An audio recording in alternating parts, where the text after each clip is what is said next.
Procrastination means delaying work or doing things later instead of now.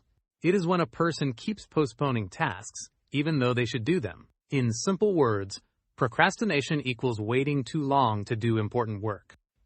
Easy explanation. People procrastinate when they feel lazy, they are afraid of failure, the task seems difficult or boring. Procrastination can cause stress, last-minute work, and poor results. Very easy examples with explanation.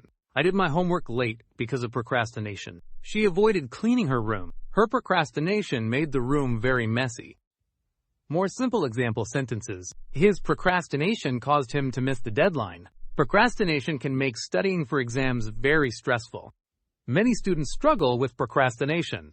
Daily life examples. People procrastinate with homework or assignments, cleaning or chores, paying bills or completing forms, studying for exams. Stopping procrastination helps you finish work on time and feel relaxed. Student sentence.